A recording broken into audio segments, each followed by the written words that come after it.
So, hi guys! Guys, I'm so sorry. Sorry na agad dahil may nararamdaman ako dito kay Kalingap Edo. May nararamdaman akong kakaiba talaga sa comment ni Kalingap Edo kahapon. I think this is his first time na nag-comment sa isa sa mga post ni Viancy, repost or shared post ni Viancy kahapon, na actually yun yung post na nagagayon kapag nagkakape. So, pinakilig nila tayong lahat dahil namimiss natin ang EDSI at the same time, nung nalaman nating may pa-coffee date ang dalawa, syempre, grabe yung kilig natin. And then, nadagdagan pa ang kilig ko sa EDSI dahil napakomment si Kalingap Edo. Sabi nga niya, salamat, na-accept din ang friend request ko, idol. Pero feeling ko iba to eh. Nararamdaman niyo bang nararamdaman ko? Feeling ko hindi to basta-basta friend request lang eh. Dilolong malala, grabe. Anyways, hi Mom Life, another video, another share guys, another POV. So ngayon guys, magbibigay tayo ng point of view, walang iba sa dalawang nagmamahalan. Sigurado ako dyan. Ako, Viancy, kapit ka lang. What you feel is valid, diba? Suporta kami sa'yo. Actually, yun yung gustong-gusto naming mangyari, na talagang magkadahulugan kayo ng loob, at nangyari na nga. So, paano yan, Kalingap Edo? Saluhin mo na. Ay, sinasalo na pala. Hindi na kailangan sabihin, no? Anyways, bago ang lahat, don't forget to support and subscribe Kuya Val Santos Matubang, Atid na Vlog Kalingap Rab, at sa lahat ng Team Kalingap. Syempre guys, salamat sa support at pagmamahal nyo sa aming mga Kalingap Reactors. Guys, sa mga gustong bumili ng ating Wow Life Soap, still available for only 55 pesos. Huwag kayong mag-alala, yung 55 nyo, ipaglalaban niya. Sigurado ako dyan, basta consistency is the key. Kung gusto mo ng bakbakan ng malala at gusto mong matanggal ang lahat ng libag mo, yung sabon natin, ibababad mo lang ng 3 to 5 minutes, or kung may time ka, 10 minutes, tanggal lahat ng sama ng loob mo. Mga tinatagong libag, ganun. Anyways, so guys, grabe yung part 71. Kinilig, kumbaga una, na-amaze tayo sa ganda ng bahay ni Viancy, kinilig, tapos biglang naluha, tapos kinilig, naluha, kinilig. Yun talaga yung nararamdaman ko. 3 beses ko na napanood ang episode 71, at still gustong-gusto ko pa rin marinig yung usapan nilang dalawa. Hello ka, Viancy. Feeling ko talaga yung grabe talaga yung effect ng Hong Kong, guys. Grabe yung Hong Kong trip na yon. Mukhang lalong mas nararamdaman nila ang ibig sabihin ng pagmamahal. Naku! So guys, napakomment nga si Kalingap Edo kahapon sa post ni Viancy, or shared post ni Viancy, nagagayon. So ang ibig sabihin pala ng nagagayon is gumaganda. Parang hindi ako naniniwala na gumagayon ang babae kapag nagkakape. Parang mas paniniwalaan ko na gumagayon ang babae kapag in love. Lalo na pag minahal ka din. Nagmamahal. Viancy.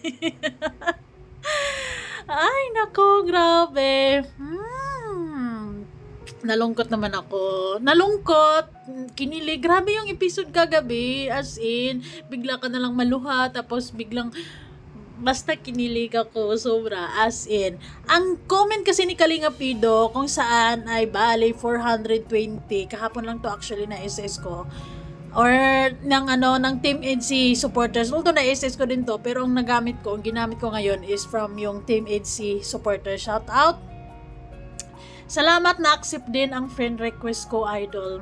May kakaiba akong nararamdaman, parang hindi simpleng friend request ang natanggap ni Kalingap Edo. parang gusto kong sabihin, parang gusto kong palitan yan, salamat, na accept din ang pagmamahal ko, idol. Grabe na. Ay, di ba?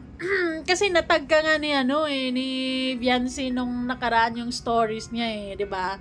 So ibig sabihin matagal na kayong friendship. So bakit sinabing ganyan? Feeling ko something big, 'di ba? Something big ang natanggap ni Kalinga Pido talaga. Grabe na. Hindi ka na daw loves, kuya. Ay, umaangal si Viancy, oh. Sino nagsabi niyan, Hana? FN yan. Ano ba yung FN? Grabe naman tong mga nakakabubo tong mga na minsan ni Viancy yung pa-shortcut. Hindi ko alam. Nako, signs of aging na talaga to. Grabe na this. Anyways, sobrang masayang-masaya ako dahil for the first time, actually, nung nakaraan, nag-uusap-usap lang kami ni Wow Life na sana si Kalinga Pido naman siya kapag si Viancy is nagsi-shared post, magko-comment siya. And then, biglang kinabukasan, Eds Alzola, salamat na accept din ang friend request ko, idol.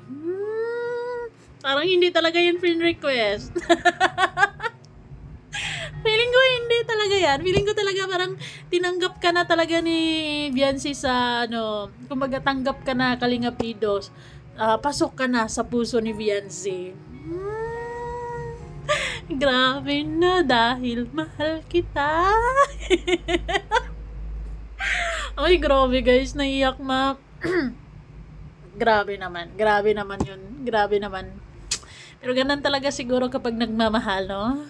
Anyways, yun yung yun yung nagpapasarap lalo sa tambalan ngayon ng EDSI. Kasi, nagka-developan na sila guys. Nagkadahulugan na talaga sila ng loob at nagmamahalan na talaga sila ngayon ng totohanan na talaga. Sigurado ako, nararamdaman ko yun. Iniisip ko to kahapon, parang feeling ko mukhang hindi lang to friend request. Mukhang love to no? Salamat, na-accept din ang pagmamahal ko, idol.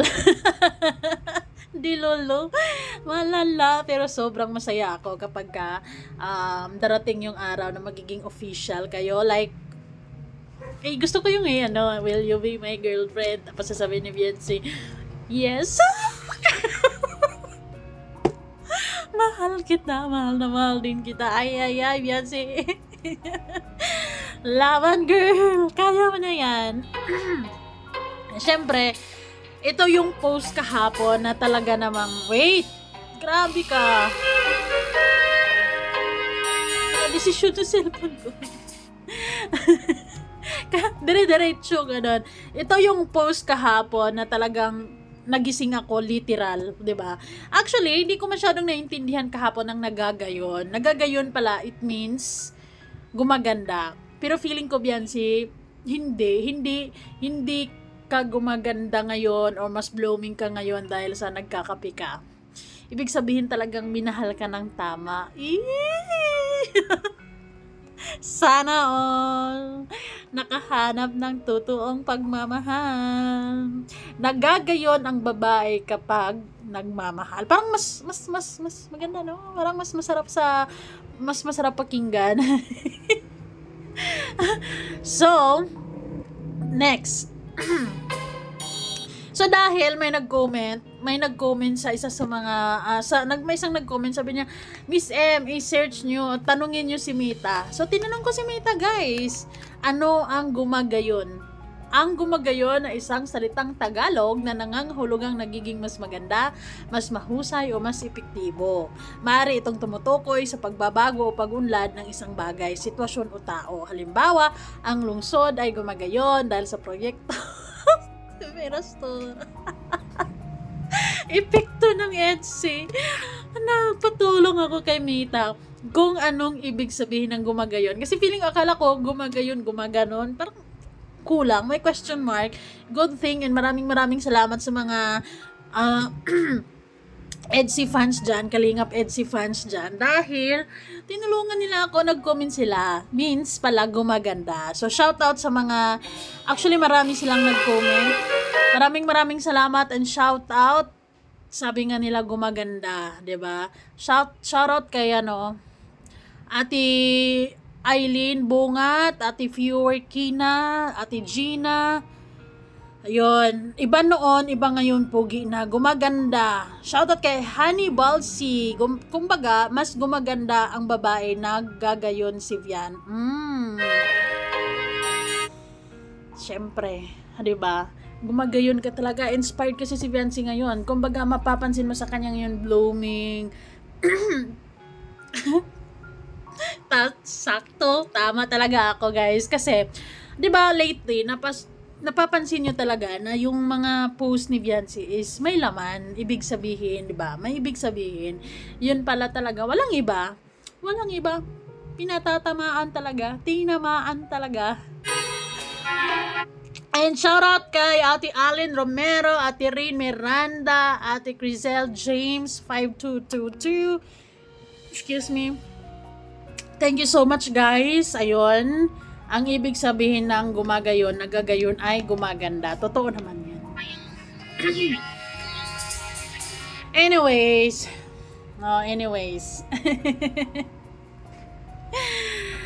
Grabe. Alam ko naman na sigurado ako na sa puntong ito, nagmamahalan ang dalawang ito. Alam nyo, guys, kita nyo ba yung ngiti ni Kalinga Pido while nakatingin kay Viancy? Grabe. Pakiramdam ko, gustong-gusto ni Kalinga Pido na ipagsigawan sa mga oras na yan. I love you, Viancy! Diba? Parang ganun ang level eh. Grabe yung ngiti na yan. Sobra. Mas lalong, actually, silang dalawa is naging blooming sila ngayon. Mas pumupugi si Kalinga Pido and mas gumaganda si Viancy. Kasi, nararamdaman nila yung pagmamahal na syempre matagal nang hinahanap ni Kalinga Pido and syempre ngayon din lang nararamdaman ni Viancy ang pagmamahal na yan. Sigurado naman ako na hindi masasayang ang pagmamahal na yan, mapupunta sa tamang tao. Kumbaga right person para sa isa't isa ang dalawa na ito. So EDC, stay in love, enjoy the feeling, make love not war. Hindi naman, pangit naman yun. Hindi, sa mga sa mga tumututol sa EDC, diba? Love, no hate, ganun lang. Hayaan natin silang magmahalan, hayaan natin silang maging sila at maramdaman nila yung pagmamahal na nararamdaman nila ngayon, diba? Well, so far naman, I love it. Kasi sa EDC wala namang sagabal or wala namang tumututol, 'di ba? Feeling ko sila Kalingap Rab, ang buong Kalingap is very supportive para sa dalawa, and syempre sa pamilya ni Viancy, feeling ko wala namang problema, botong-boto naman sila kay Kalingap Pido because Kalingap Pido is so far pinapakita naman niya yung pagiging genuine na pagiging genuine niya, yung totoong hangarin niya kay Viancy. Nakita naman natin 'yon, 'di ba? So nako, sa birthday ni Viancy, guys, talagang Kalinga Pido, galingan mo. Demanding. Will you be my girlfriend? Oh.